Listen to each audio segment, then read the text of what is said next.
A little gravelly.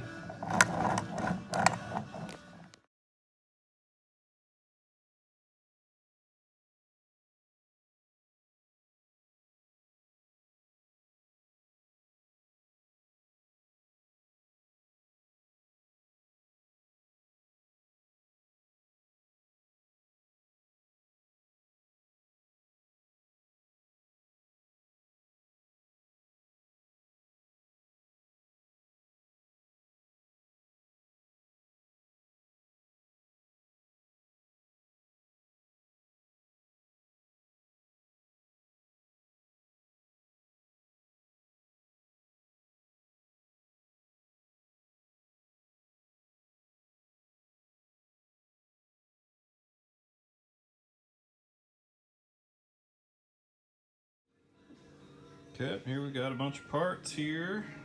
Cheapo Chinese kit. Well, hopefully it works. Got an okay gasket set. You can see piston head, cylinder, everything's brand new here. Just got the cases put together. You torque those to like 6 to 8 foot-pounds or something. Read your own specs. But we're getting there. Bearing, piston rings.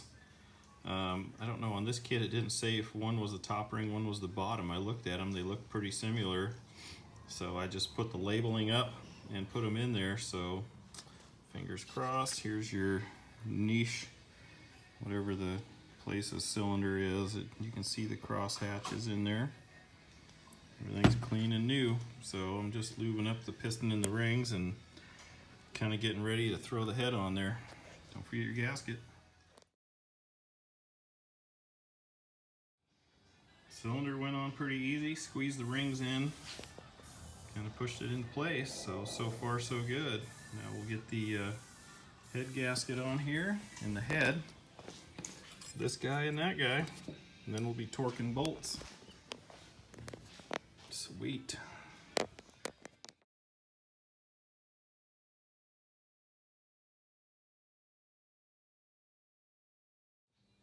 Make sure you get that base gasket in properly. It's got to go this way because the exhaust port will hit this. That way it keeps everything level. Or the exhaust port. And underneath the exhaust here. Yep. So that's together. Head's torqued on. I did these to 7.5 foot-pounds or something. The manual said 6 to 8.5. But we're going to put the reeds in. I took them apart, cleaned them all up. Get that in there, then I'm going to get the studs out of the other head and get them put into this one for the exhaust. And then I'm going to get close to be putting it in. I'm going to get my tensioner done and adjusted here and working before I put it in the quad. And then we're going to be pretty close to putting the machine together. See if it'll run. Motor's going back in. I got the front bolt, the rear shock in. And then I got my stand, which I did a separate review on. So I'll start putting things on, put the carb on, exhaust on, fuel tank on, hook up some electrical. I still got to put the ignition stuff all back on the other side yet. But I'll get it to the point where I can start it. And then we'll go from there. Here's what I did for a chain tensioner. So simple piece of flat bar, little UHMW rod, couple bolts and a spring. Should do good.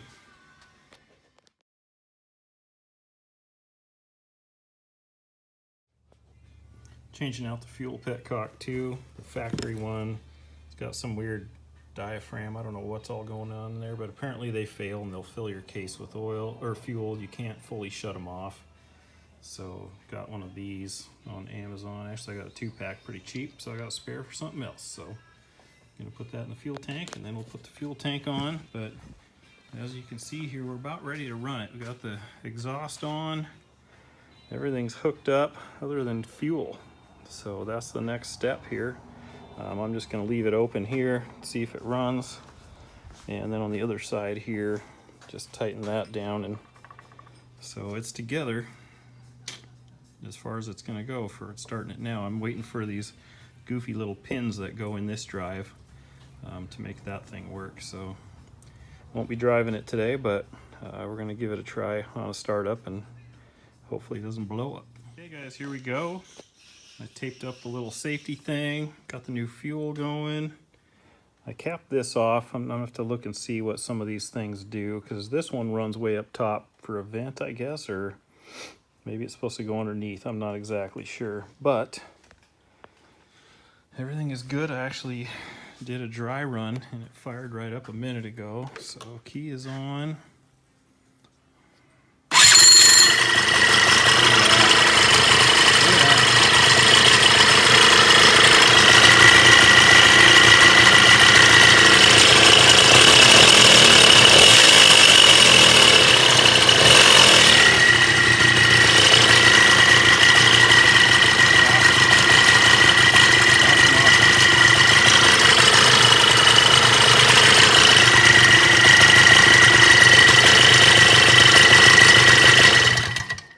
Sweet, it works.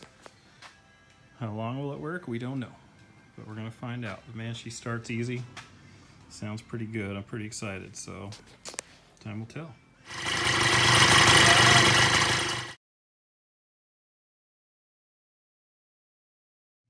All right, so we're getting this rear clutch thing together. I finally got the new pins, because the ones that were in there were just totally shot and ground off. So I got the new pins in.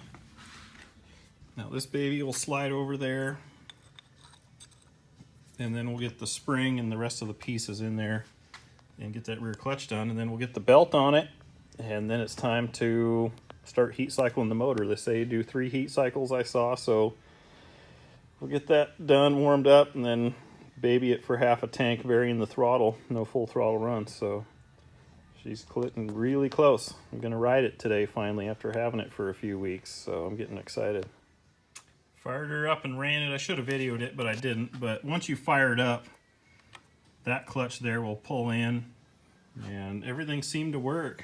So you can see I did pull the bottom plug out of the muffler. Maybe it was a mistake in here, so it shot crap everywhere. So now I've got a mess to clean up, but still kind of smoky in here. But I got it warmed up, made sure the clutch is working, and everything seemed kosher. Now I'm gonna button that up, put the case cover on it, and the seat. I got the fenders on it, and yeah, once it cools down, we'll pull it outside and do a heat cycle and just kind of baby it today for half a tank and see if we can get this baby broke in and see how she goes. So I'm excited. We're getting close. So fingers crossed everything goes good. Here she goes. It's alive. A lot of work and money, but running like a watch. Can't wait to break it in and really see how it rips. We're gonna love it. Okay, here we go. We're gonna do a cold start on the KXF80. William, jump on there. Fire it up, buddy. Just pushed it outside.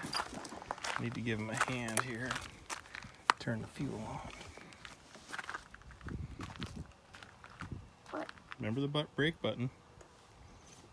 Oh. There you go.